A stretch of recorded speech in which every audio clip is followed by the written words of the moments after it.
I always thought I knew what raising a child was supposed to look like. There's a script, right? They start school, they make friends, they join a team, they learn. But from the moment my son Leo stepped out into the world, he seemed determined to rip that script to shreds.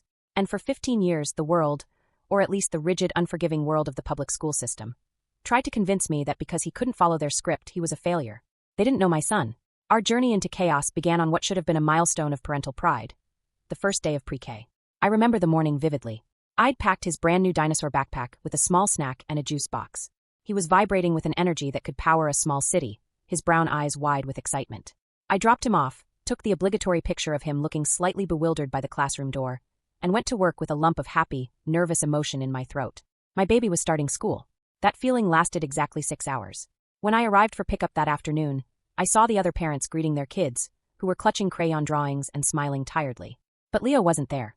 The teacher, a woman with a smile as thin and tight as a rubber band, intercepted me at the door. "Can we have a word, Mrs. Davis?" she asked, her tone devoid of any warmth. She led me to her desk, where my tuition check was sitting, looking accusingly pristine. "I'm afraid this just isn't going to work out," she said, not meeting my eyes. "Leo is, well, he has a great deal of energy. He's disruptive. He couldn't sit still for circle time, he knocked over the block tower, and he tried to climb the bookshelf during nap time." My mind was a blur of confusion. What? It was his first day. He's 4. Isn't that normal 4-year-old stuff? She pushed the check across the desk toward me. "Our program requires a certain level of readiness." "I'm sorry." And that was it. My son, my brilliant, energetic boy, had been expelled from pre-K on his very first day.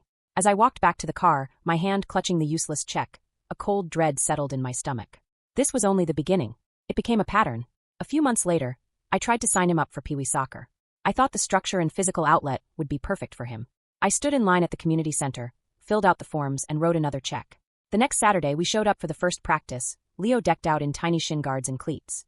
He spent 20 minutes chasing the ball with manic glee, and another 20 minutes chasing a butterfly that had drifted onto the field. At the end of the session, the coach, a well-meaning volunteer dad, pulled me aside. He had my check in his hand.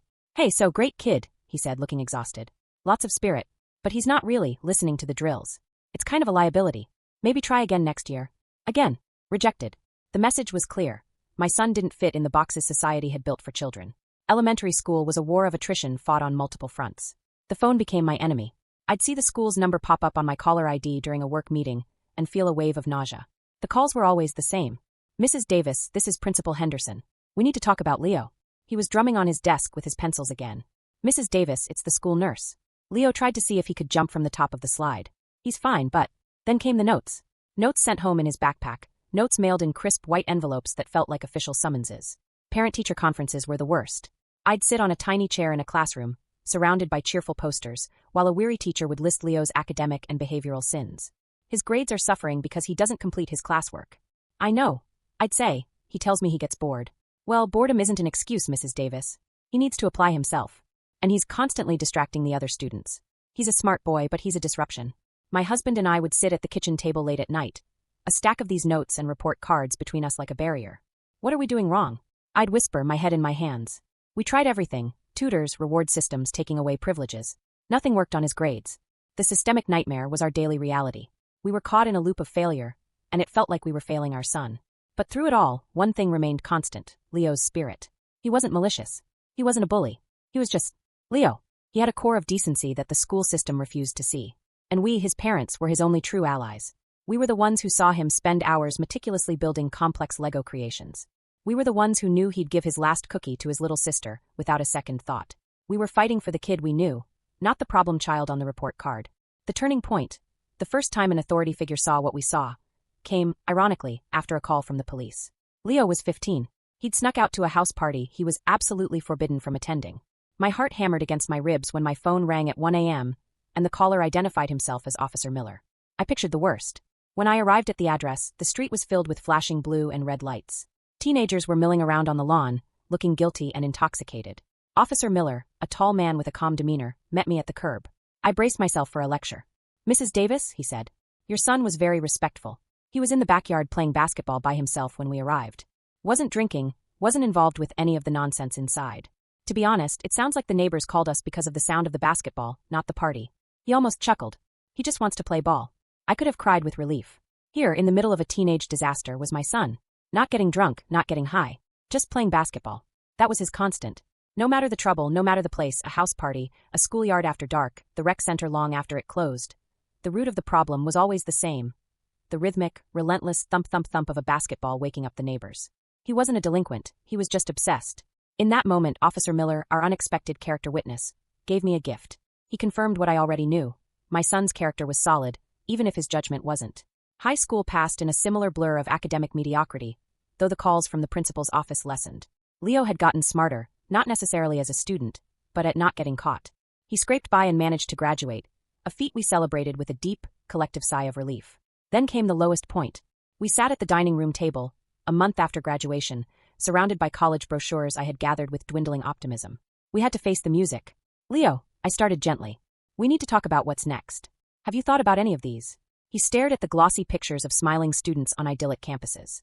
He looked up at me, and for the first time, I saw not defiance but defeat in his eyes. "Mom," he said, his voice quiet, "you know I'm not going to do any better there than I did in high school. It's just not my thing." He was right, and it broke my heart. Every dream I'd had of watching him get a college degree, of him following that traditional script to success, dissolved in that moment. I felt a wave of fear so intense it was dizzying. Had I failed him? Was his future going to be a string of low-wage jobs? I'd always told him, "Honey, if the best you can do is ask, you want fries with that burger? That's okay with me, as long as you are a good person and you're trying your best." I meant it, but a part of me had always hoped for more for him. This conversation was our formal confrontation. Not with each other, but with the reality of our situation. We were confronting 15 years of academic failure and making a terrifying choice to step off the expected path. A week later, my husband came home with a different kind of brochure. It was for a regional technical school. It wasn't glossy. There were no smiling students on a grassy quad. There were pictures of people working on complex HVAC systems, wiring electrical panels, and studying blueprints. "What if we tried this?" he suggested. It felt like a gamble, a last-ditch effort. This was our secret weapon. Leo looked at the brochure, a flicker of interest in his eyes for the first time in months. He signed up for a program in industrial systems technology. And then a miracle happened. The kid who couldn't be bothered to read a chapter of a history book was coming home and excitedly telling us about pressure differentials and three-phase electrical theory. He started bringing home tests with big red A's circled at the top. He'd spend hours in the garage, taking apart an old lawnmower just to see how it worked. He wasn't just passing, he was acing it. He was thriving. He wasn't a terrible student after all. He was a brilliant, hands-on learner who had been suffocating in a system that only valued one kind of intelligence. 4 years later, Leo graduated from that technical school at the top of his class. He had multiple job offers before he even had his diploma in hand. He accepted a position with a major commercial engineering firm, a job that was so specialized, I could barely understand the title. The true victory, the thematic climax of our entire journey, came about a year after he started working. He called me one afternoon. "Mom, are you free on Saturday? I want you to come with me to do something." He picked me up on Saturday morning, and we drove to a huge, gleaming car dealership. My stomach fluttered with nerves. "Leo, what are we doing here? You can't afford a brand new car." He just smiled and led me inside, through the showroom filled with that intoxicating new car smell. He walked straight up to a sleek, dark gray sedan, the kind of car successful executives drive. A salesman met us, and they started talking numbers and features. I watched stunned as my son, the boy who got kicked out of pre-K, confidently negotiated the terms. I watched him as he confidently talked to the salesman, discussing specs and financing with an ease that took my breath away. He wasn't asking for my help or my money. He signed the papers and the salesman handed him the keys. "So, the company pays the monthly on this, right?" I asked, just to be sure I understood. "Yeah," he said with a casual shrug. "It's my work vehicle. They cover the payment, insurance, everything." That was the moment. The thematic climax. The boy who was kicked out of pre-K for being disruptive now had a career so successful that his company was buying him a brand new vehicle. The neighbors who used to call the cops for the sound of his bouncing basketball were now seeing this gorgeous truck parked in his own driveway. It was a symbol of a victory so complete, so total, that it erased every sting of the past. In that showroom, smelling the new leather, I knew I hadn't just done something right. We had won. The war was over. The loose ends were the frayed threads of my own anxiety, which I finally let go of. The constant worry that had been my companion for 2 decades was replaced by a deep, quiet pride. The phone calls I got now weren't from angry principals, but from my son, calling from a job site to tell me about a complex problem he had solved. The reckoning was quiet but profound. At family gatherings, the same relatives who used to offer concerned advice about his grades now asked him for professional opinions on their air conditioning units. I once ran into his old elementary school principal, Mrs. Albright's successor, at the grocery store. She asked what my son was up to. I smiled a genuine, peaceful smile. "He's doing great," I said. "He owns a beautiful home, has a wonderful wife, and 2 amazing kids. He's a lead engineer at a major firm. He's incredibly happy." I saw the flicker of surprise in her eyes, the quick recalculation. That was all the reckoning I needed. Today, my son's life isn't just back to normal. It's a reality that is better than anything I could have hoped for during those dark school years. He's an incredible father, a loving husband, and a master of his trade. The boy who was told he couldn't adhere to a structure now designs and maintains the complex systems that keep massive structures running. I never thought I'd see him succeed like this. Honestly, I thought he'd be asking, "You want fries with that burger?" And I always told him that would be perfectly okay, as long as he was happy. But he did so much more. He didn't just find his niche in life, he carved out an empire on his own terms. He really, truly pulled it off. And I couldn't be prouder.